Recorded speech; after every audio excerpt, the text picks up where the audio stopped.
And as believers, we ought to stand together. Not by force, but by something that is greater than what humanity can do. So the church ought to come in as a stabilizing force. That's the duty of the church. To keep us together against social turbulences.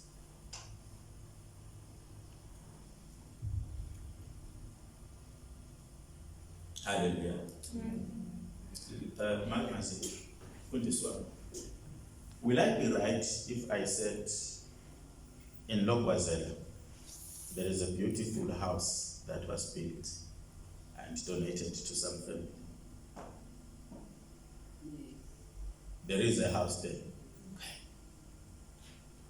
The family that received this good gesture, do they belong to God's Glory Ministries? No. And that is what the church is supposed to do. Yeah.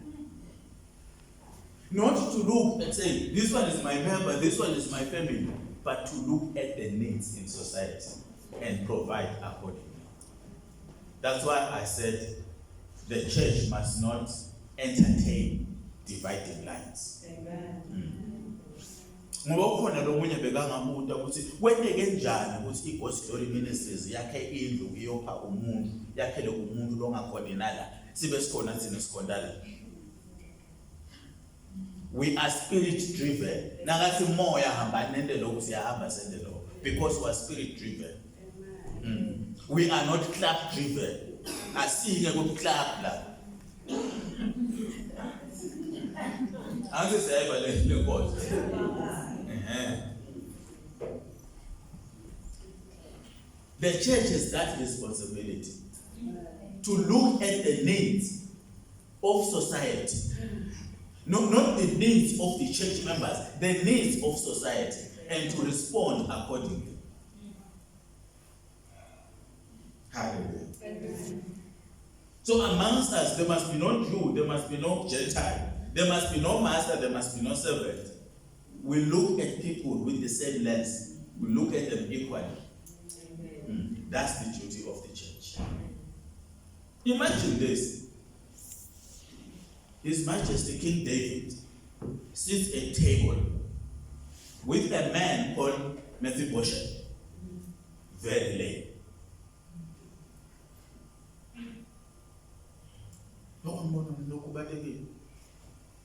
Ahlale etafuleni nonkosi badle babukana. Asi David wena sakho situlo sila. Akazange sinakamlanza asilalela lapho wami ngenza Jonathan sekwakhele indlu lapho dabohlala lapho badakuphakela bakulezi wathi lala nami khona ngamunawe khona. What form of great equality?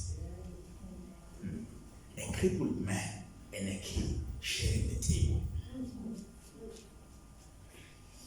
Inkinga yethu uthi nje ungahola kwemadlala ecane nje lesela ibitwe ngo-1000 sokuthi khanda lokwehlukile kunalala abantu. Hayi ukuthi inganani ukuthi nje ibalwa kusenje 1000. So uyaqala uyabahlukanisa abantu wena. Ngeke indlela bobani mina.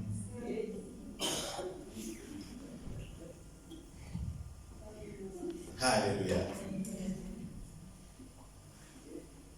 And a very good example of this, I think, is in Acts chapter 2, from verse 42 to verse number 47. Where the people, having heard the message from the apostles, they came together, they ate together, they prayed together. Those who had property, or who had material, they even went and sold whatever they had. And then whatever they collected, they came and shared with those that did not have anything. They looked at the needs of the people and said, we need to share. Laba bebanabo bathengisa babuya bahlephulela kwathiwa wena kude kwekuthi na. That is cohesion. Lona lompofana base beyavaleka bonqobo bakhe. Hallelujah. And that is the role that the church must play. And by the way, when I say the church, I mean us. Hallelujah. Because there is no church without us. Number 3, the church is responsible for unity and reconciliation. That is to bring together a fragmented world. To bring together fragmented families. And to promote responsible living and forgiveness. It's a pity that in all the social issues that affect us, the church remains silent. Politicians that are corrupt are the ones that are standing up to speak against corruption. I've never heard the church speak against it. The church is too quiet, as if everything is okay. I've never heard the church, for example, ask questions. What is happening with the drugs in the hospitals?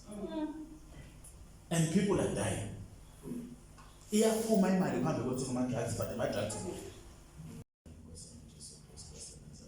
Amen. Hallelujah. We shall read from Genesis chapter 12, verse number 2 only. Genesis 35, verse 10 to 11. Daniel 3, 28 to 30. Matthew 16, 17 to 18. It's Genesis 12, 2. Genesis 35, 10 to 11. Daniel 3, 28 to 30. Matthew 16, 17 to 18. Genesis chapter 12, verse 2. And I will make you a great nation, and I will bless you, and make your name great, and so you shall be a blessing. Amen. Genesis 35, verse 10 to 11. Saying, your name is Jacob, but you will not be called Jacob any longer. From now on your name will be Israel. So God renamed him Israel. Then God said, I am El Shaddai, God Almighty. Be fruitful and multiply. You will become a great nation, even many nations. Kings will be among your descendants. Amen. Daniel chapter 3, verse 28 to 30. Nebuchadnezzar responded and said, Blessed be the God of Shadrach, Meshach, and Abednego, who has sent his angel and delivered his servants who put their trust in him, violating the king's command, and yielded up their bodies so as not to serve or worship any god except their own God. Therefore I make a decree that any people, nation, or tongue that speaks anything offensive against the God of Shadrach, Meshach, and Abednego shall be torn limb from limb, and their houses reduced to a rubbish heap, inasmuch as there is no other God who is able to deliver in this way. Then the king caused Shadrach, Meshach, and Abednego to prosper in the province of Babylon. Amen. Matthew 16, verse 17 to 18. Jesus replied, You are blessed, Simeon, son of John, because my Father in heaven has revealed this to you. You did not learn this from any human being. Now I say to you that you are Peter, which means rock, and upon this rock I will build my church, and all the powers of hell will not conquer it. Amen. Hallelujah. We may take our seats.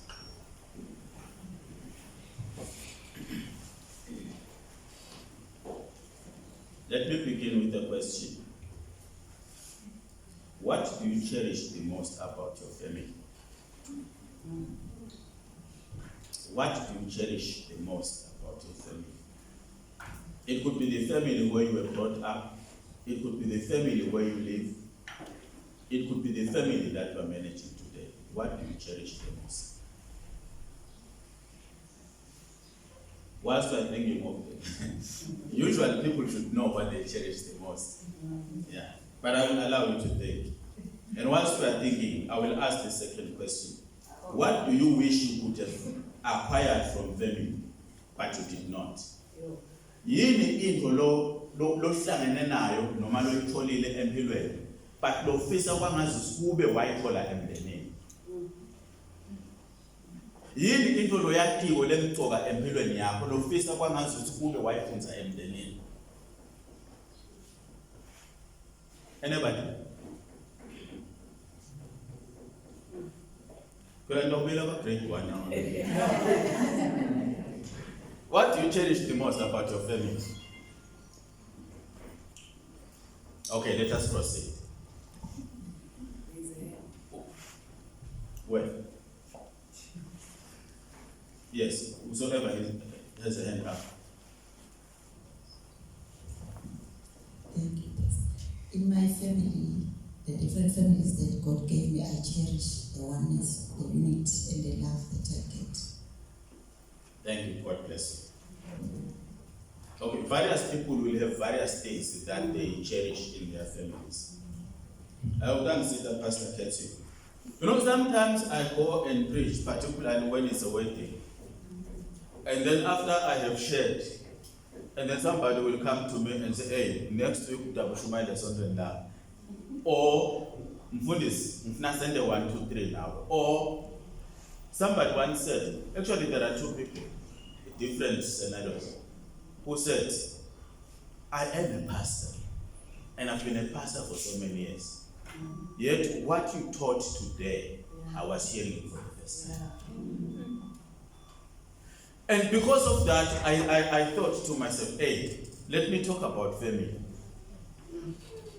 Because we don't have weddings these days here, so that we can preach. So that the preaching that I normally share with the people, you know, you can have access to that. Amen. Yes. Initially, I thought I would talk about marriage, but somewhere along the way, then it changed. Said marriage is only a subset. Let me talk about family. Hallelujah. Amen. So you will help me speak about family today. And in particular, I will speak about the role of the church in our society or in modern day society. Hallelujah. Amen. Between 98 and 99, I was in Cape Town. I was a student there. And then there was a project on the site that I did. And one day, one weekend, there was a conference in Cape Town. So I also went there to attend. And the presenter asked us, why did we join this particular project? So people started to share briefly. And then someone said, okay, I just want to make money. And others said, oh, it's just for extra cash so I could have investment. But what touched me was one lady, I still remember what that lady said. She said, I joined this opportunity so that I could be financially independent. And once I'm financially independent, I will seek a divorce. Meaning, life in the marriage is so painful that I want to walk out. Yeah. But I can't walk out because I am 100% dependent. The husband is the breadwinner. It means the marriage is dead. And she was saying, I'm looking for an opportunity to make money. And if I could make money and be independent, I will apply for divorce. And there are so many families that are in a similar situation where the marriage exists only because of convenience.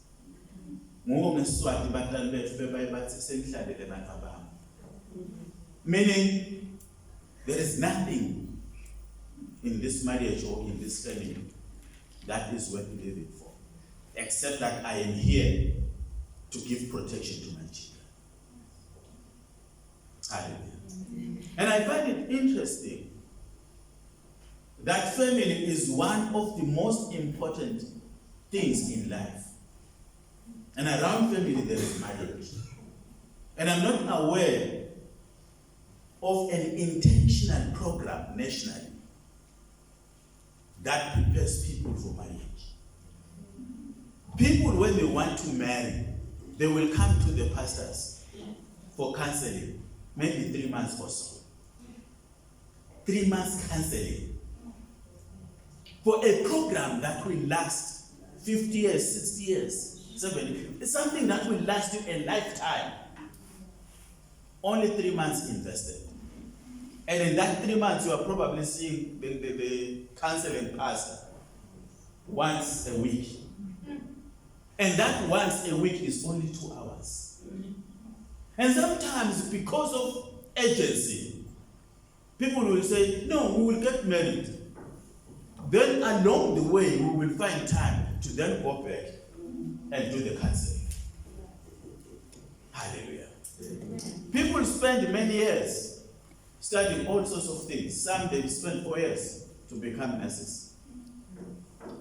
I've not seen anybody that has spent 4 years focusing on marriage, what marriage is. So you go and raise a family in something that you have not invested in. This is the tragedy of life.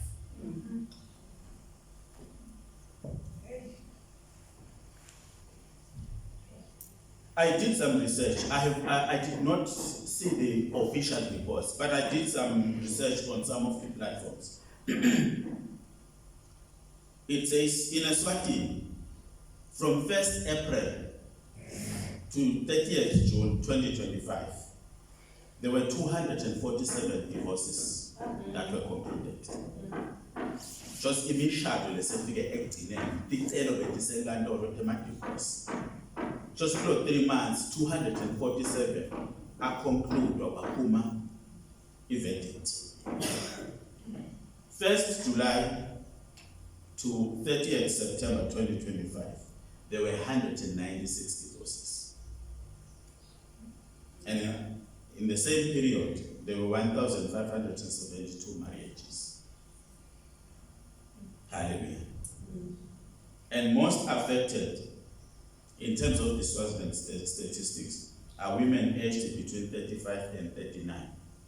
That's where the majority of the divorces are taking place, 35 to 39. And then for the men, it's between 40 and 44 years. These are people in their prime. There were a few comments that were made by by some of the lawmakers. I'll just mention them as they are. One commented that, the divorce rate is high because of ease of marriage, meaning it's very easy to get married in this country. Extremely easy. There is no test that is being done to say, how ready are you? You want to marry, you get married. And then the other comment said there is lack of family involvement. And another comment from a law enforcer said the blame must go towards pastors because they are too quick to officiate marriages. There are a lot of other comments that are there. As to how valid they are, I do not know.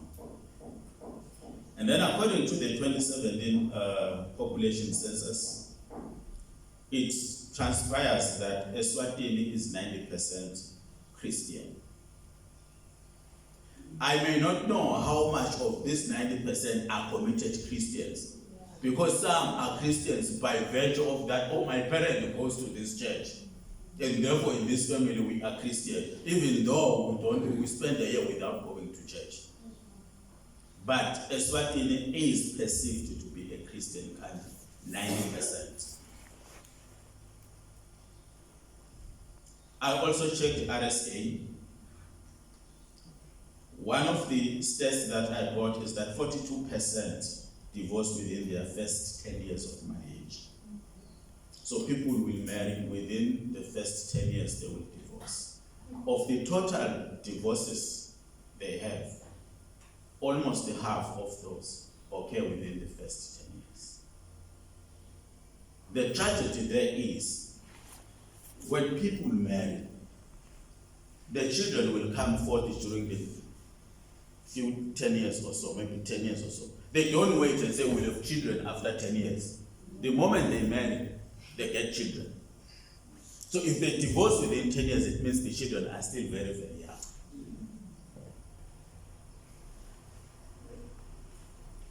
And then the median age or the center age is 42 for women, 46 for men.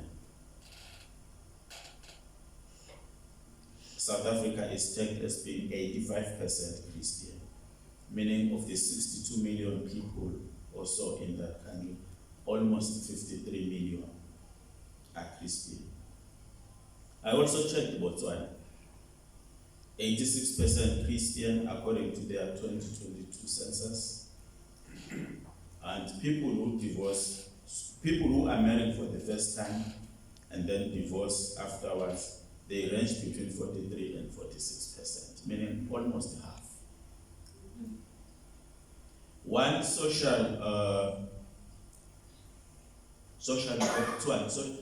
the people who do social work lecturer at the University of Botswana made a comment, and the comment that she made was,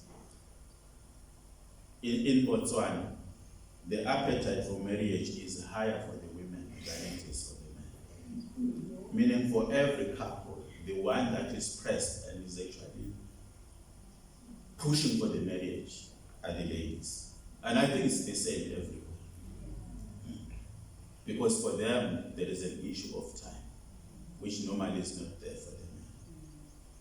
But then, the stats also, they indicate that most of the people that are initiating divorce are the women.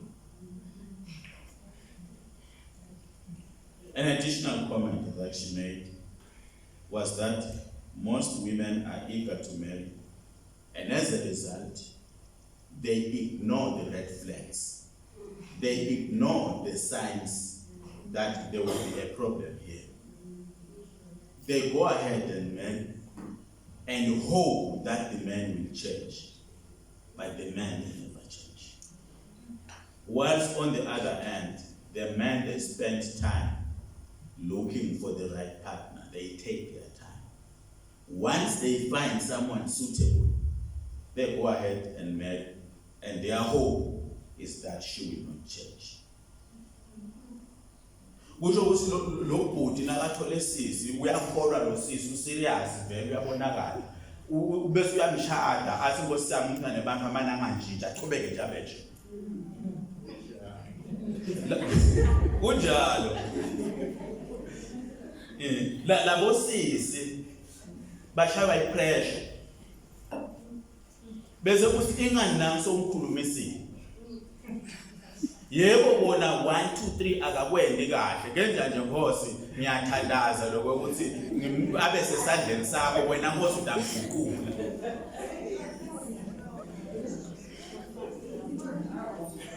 but bangaguquki labo baba.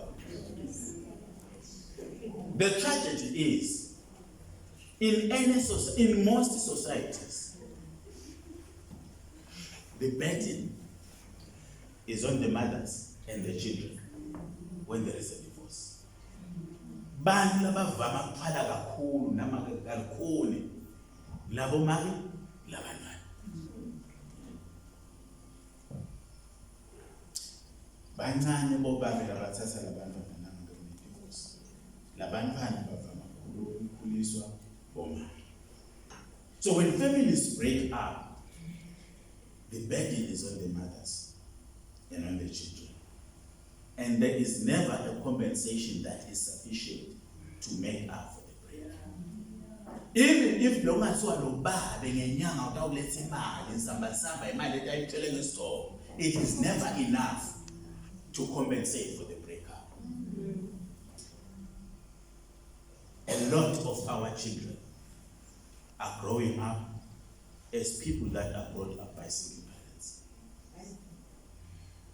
The stats are about married people that were married officially and then they divorced. The stats don't cover the multitudes of people who live as husband and wife yet they are not married. Because nakubo kukhona lokwehlukana. Bahlezi 10 years labantu abakathathana bakendani lutho but ekugcineni bayehlukana. And nabehlukana kunabantwana labakhona la. Asinayiba lenza balekixoxa. That is the tragedy that we are facing as families. By God's design, amongst the things that a family should do is to nurture the next generation. wawakha umndeni uNkulunkulu ukuze kube indzawo labantwana batawukhula khona. Ngoba phela abantwana abakhuli ehlathini. Angithi?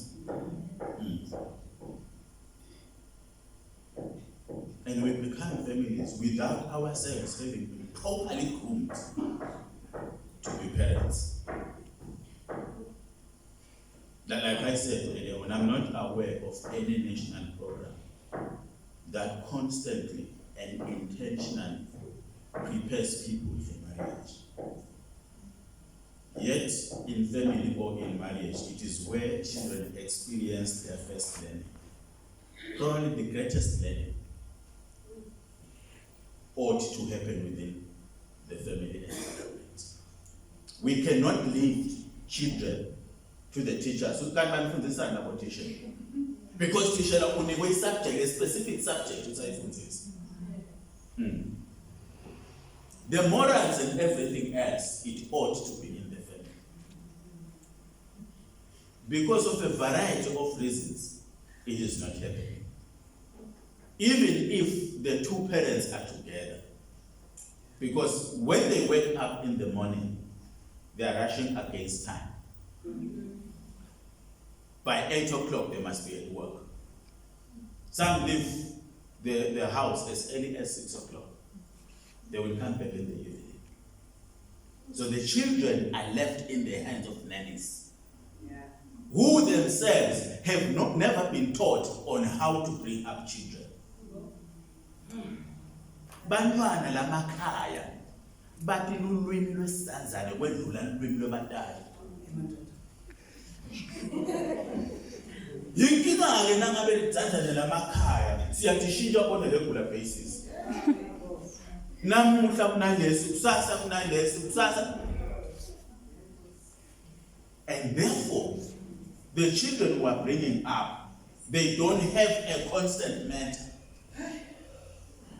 Lo kwafundiswa kulo sisi loya, lo kwafundiswa kuloya. Bazula nje labantwana bakumalilo wakhe. Hallelujah. Yet what you do to a child greatly influences who they shall be tomorrow. Be it love. A child's first love is in the family. If a child is to learn trust, they must learn it in the family.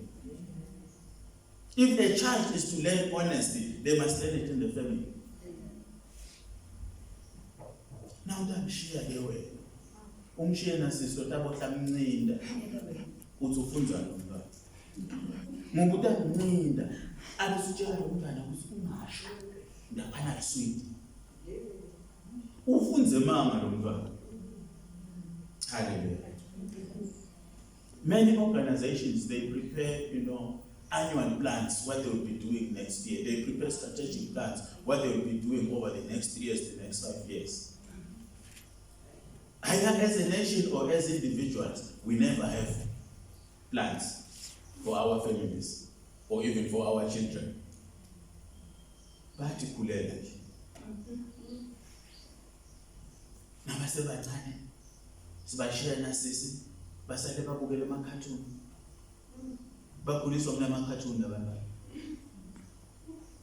nabo nase babazala abantu abangamakhathuni.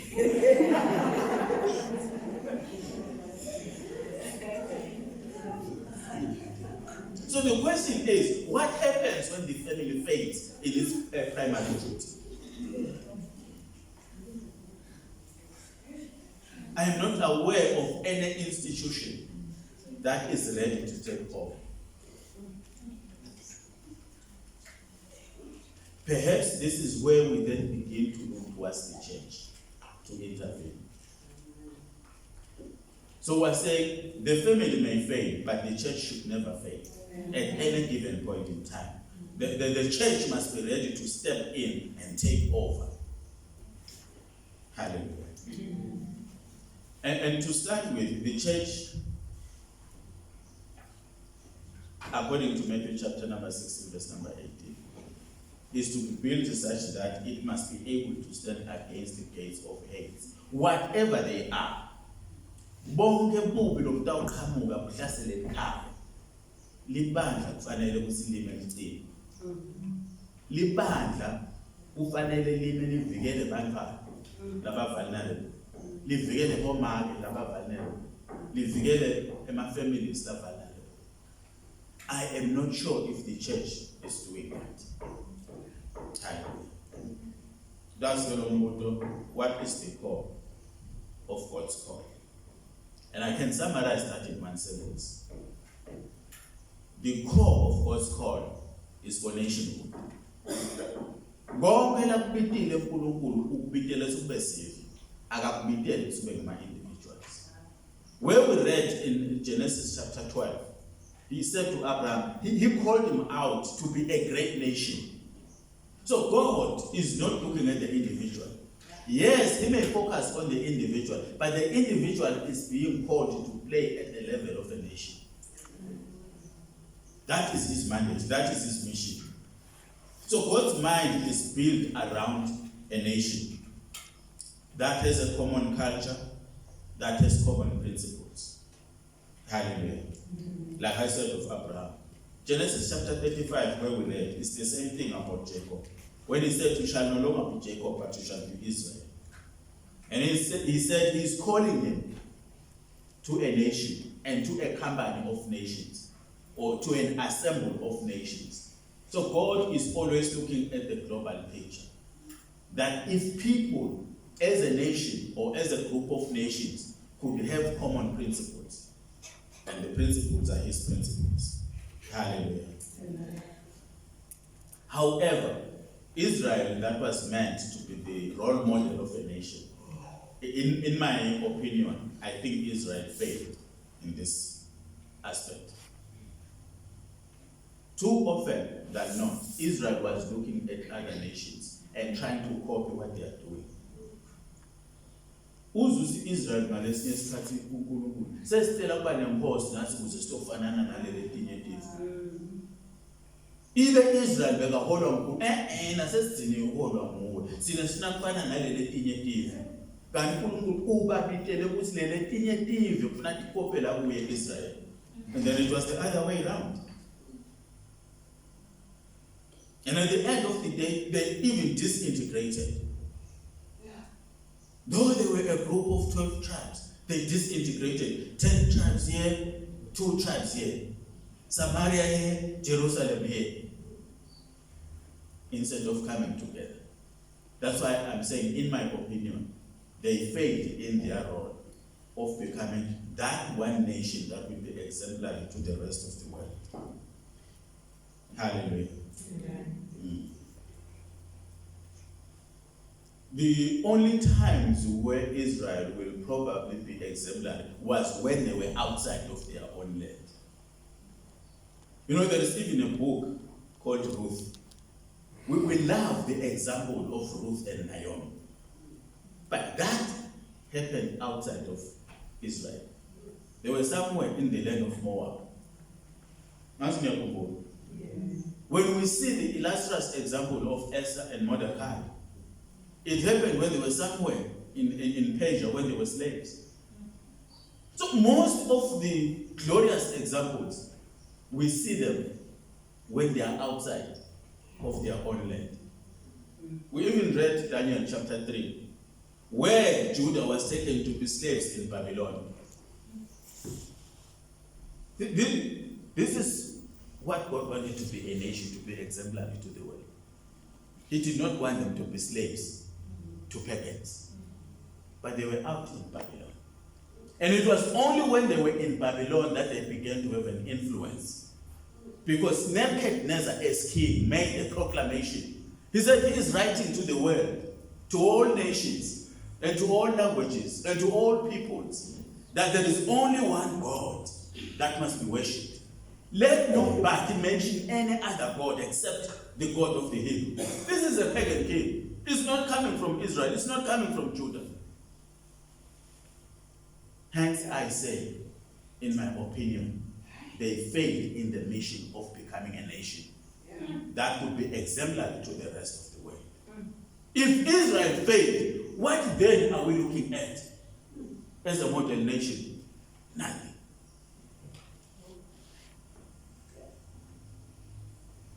Hallelujah. Mm. Don't mention Christianity. Christians have faith. In this country alone, there are more Christian groups than football clubs. So where is the unity? There are more Christian groups than football clubs. There is one national organization that runs soccer in this country. There are at least 4 bodies in this country that manage Christians. The league, the conference, the council, and then there is another one that has come up now. What is it about us that makes it difficult for us to be a united front? Hallelujah. So when God saw the failure, he then brought in Jesus. And his mission, to build his church. That's Matthew 16, verse number 18. Which will prevail against the gates of hate, which will prevail even against death. And what did he mean by his church? My understanding is that a church is a gathering of people that are called to advance the gospel of the kingdom of God. Sibutsiwe sabutsiswa ndzawonye kuze kuthi sitohambisa livangeli lembuso kaNkulunkulu. Ngilapho ke la sibalibandla khona. Site ndzawonye ngekwehlukana kwethu. Inhloso uhambisa livangeli lembuso kaNkulunkulu. Hallelujah.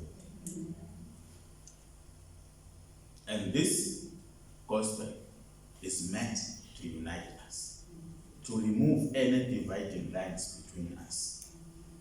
I will mention quickly 4 things which I believe are part of what the church is supposed to do. 1, I will mention spiritual guidance. The church should stand up in any society to provide teaching and fellowship to the communities, that we may come closer and closer to the Creator. And this must happen without any dividing lines.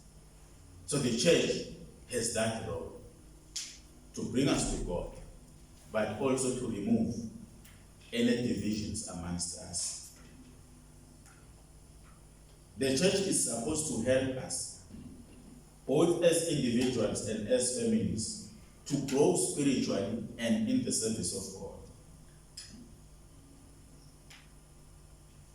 Simsebentele uNkulunkulu ngato tonke tikhasi ngaphandle kokubandlululana.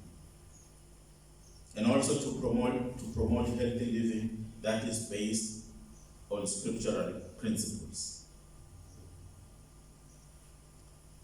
I believe that a very good example of this is the early church as recorded in the book of Acts, the Acts of the 7 Apostles, particularly the first 7 chapters, where they were bringing people together. If the church cannot guide us spiritually, then the church is failing in its responsibility.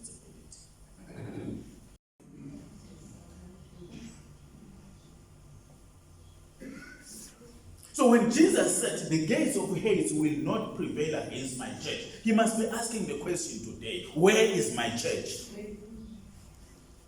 When all of these things are happening. Kusho singabagangayo sebagange kakhulu sebaze banziniwe kulokuganga nguwo nabo sebaze bathi kune corruption la. Because those that are supposed to speak are too quiet.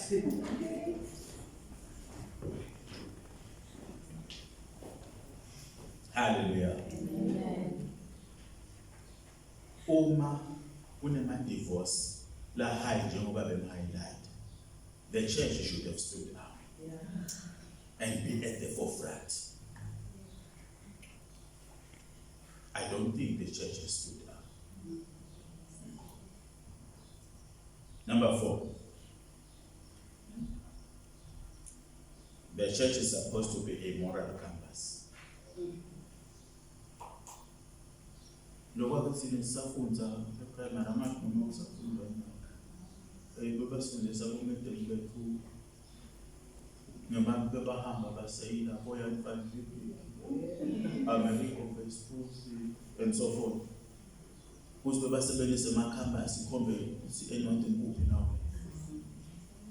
As we navigate the issues of life, the church is supposed to be that, the campus, to guide and to direct us and to coach us. It is the church that is supposed to say, stop now, you are too fast. Move now, you have been here for too long. Accelerate now, you are too slow. And the church is not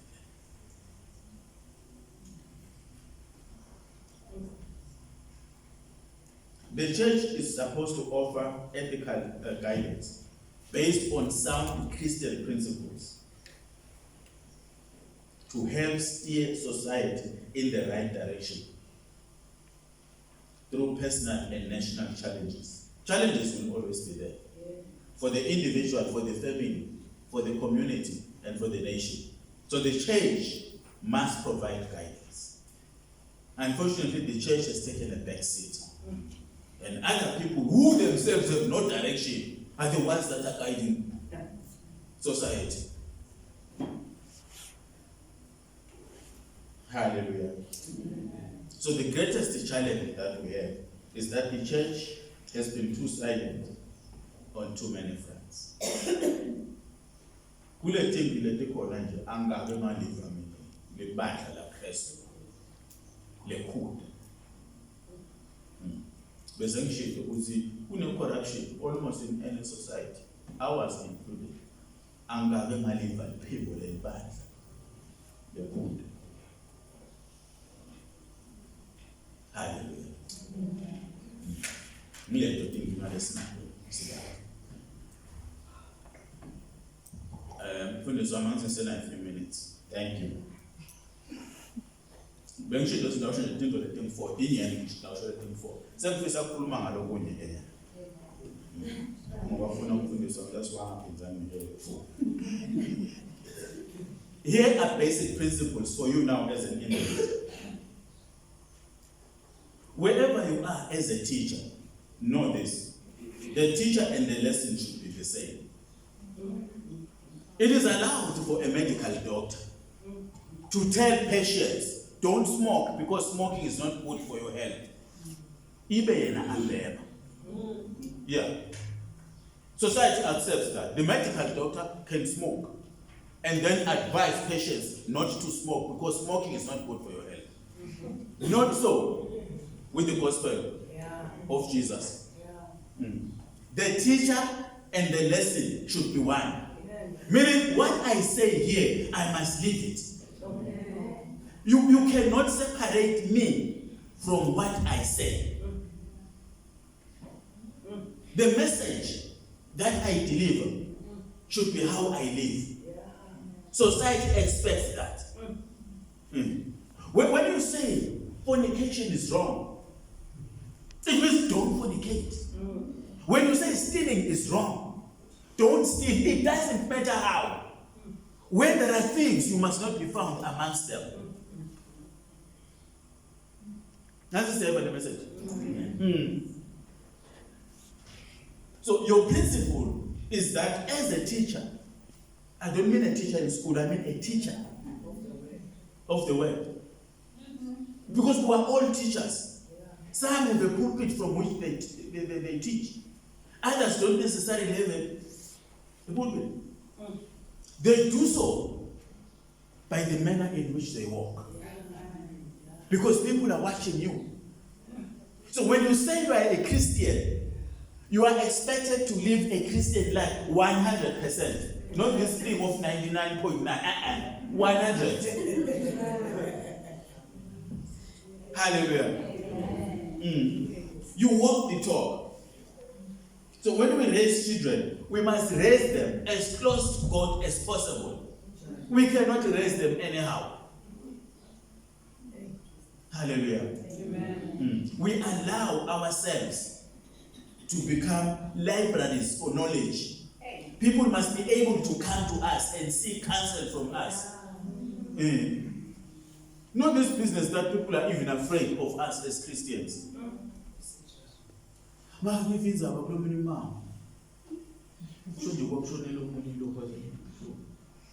Bakhuluma abantu bathi hey njoba sakathi lana bebisoba lo bishop ngizinto kuRight phela lo ufanele bamesaba bathi hayi mfundisi bebamsaba kusuyashaya ngembokodo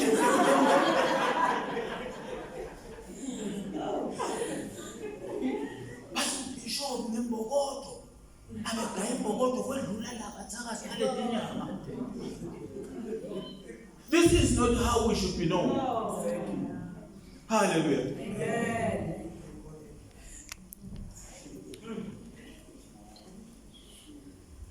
So institutions like the church are actually the reservoirs of spiritual knowledge.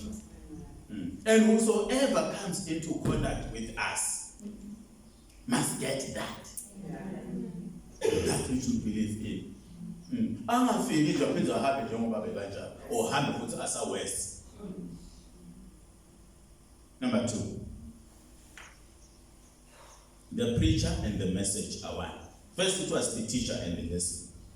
Now it is the preacher and the message are one. The preacher's impact goes beyond the content. We are called in ministry to transform people from nothing to something. Amen. The gospel is for transformation. Amen. In Galatians chapter 4 verse number 19, Paul even says, "Kuze kubunjwe Kristu kini." Meaning, when you come into contact with the church, when you come into contact with believers, Christ must be formed in you. Amen. The unfortunate thing is that the church is more divided than the biblical Israel. Israel had 12 tribes. I don't know how many denominations we have. And we don't trust each other. Yeah. Yet we claim to belong to the same God.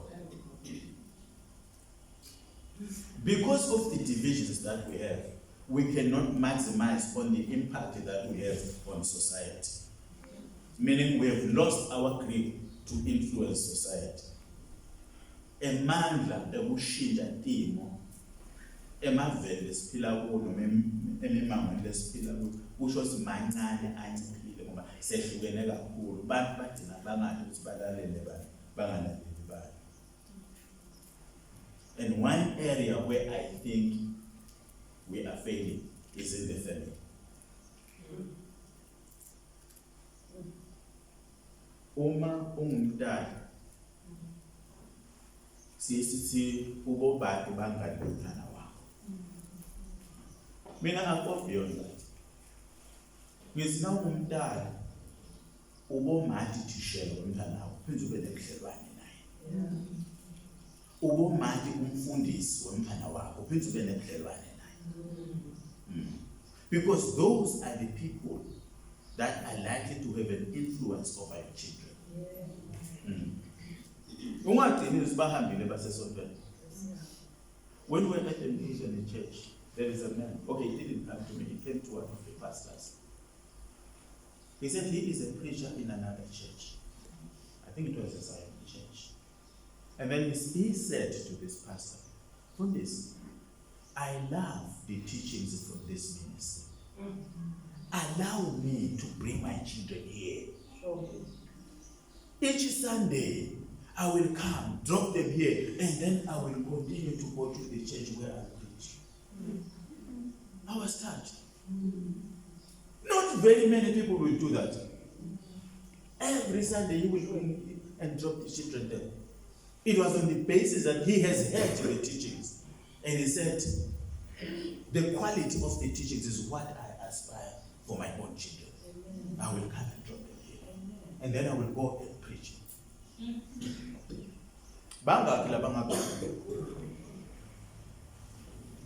Hallelujah.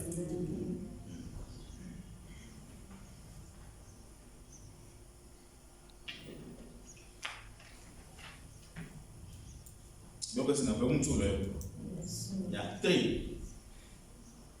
Values must be separate from experiences. Into lesizuzako, into leinhle lesizuzako. Fanele ehluke kunalasehlule khona. I will explain. Children must learn good values from society, or even from parents, or even from the church, but not necessarily the experiences. There are parents who say, this is how I grew up. I want my children to grow up the same way. You see, mfundisi nangabe ekhaya liklabishi nani lipheka kathathu. Lokho kuqala nje nifake imali nisuku bese niyakhokha. Nishibe ngalamandi. Bese lokwesibili niyapheka liyavuthwa vuka. Nishiba ngalo niphinde niyashiya. Lokwesithathu futhi niphinde niyabuyisela nani sikhokha ke nyalo lo uphazana kokugcina. You might have survived that, but don't allow your children to go through that experience.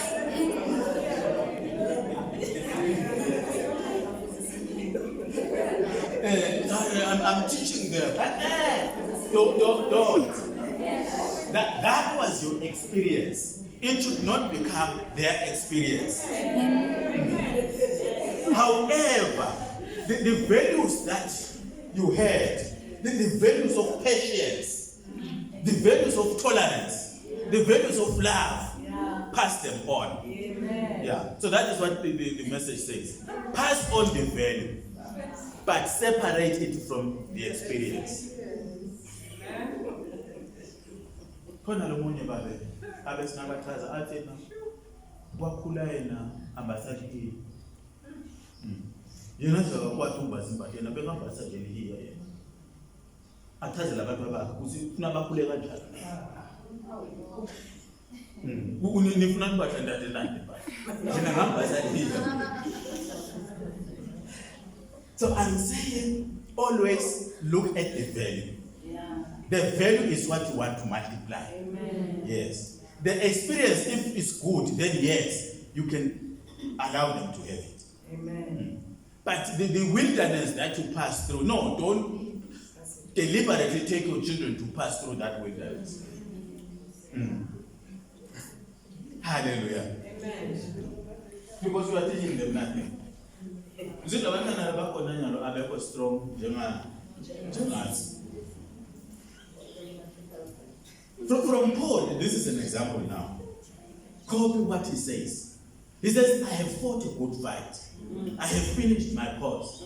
And I have kept the faith. Copy that. That I always want to fight a good fight. And I want to finish my course, no matter the circumstances. Amen. And I want to keep my faith, no matter the challenges. Amen. But don't look forward to being stoned. Don't look forward to being jailed. That was his experience. Hallelujah.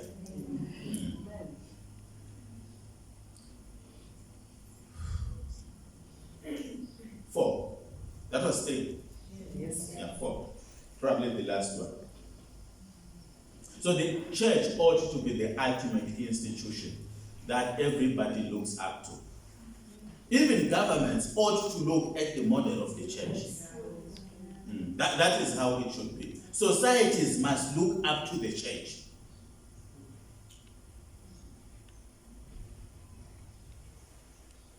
So the church must be greater than the family. The church must be greater than the community. The church, the way it does things, must be the envy of everybody else. Mana ngathi sikondiwe lo sinibandla nyalo lahlekelwe igama, lahlekelwe indawo thini. Status for society. Yeah.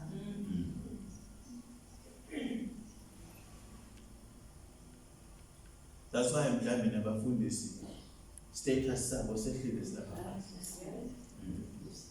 Basa seleka phasi njengesala nje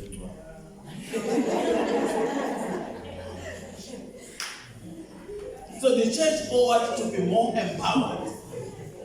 And we will empower the church by being people of great integrity. Yes, we are fallible, but we must try and walk straight, walk tall, with confidence, with boldness. Hayi ukuthi nathi sesihamba sisaba nelide nje.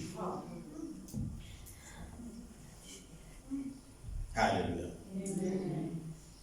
By design, Jesus wanted his church to be the most influential institution on earth. That's why he says the gates of hate can prevail against many things, but they must not prevail against the church. Ours should be to transform societies from where they are and make them better. We're going to take a prayer call. Simple prayer call. Father God, may I not fail where it matters. Kuto tonke tinto lebetingenteka angingehlulele lana kumcoka khona. Sithe Nkosi umgcinise ngemali. Ungiphe ukuhlakanipha. We plead the precious blood of Jesus Christ of Nazareth once, and then we shall pray. One, the precious blood of Jesus Christ of Nazareth. Baba uNkulunkulu olungile isongo sethu Jesu Kristu waseNazareth.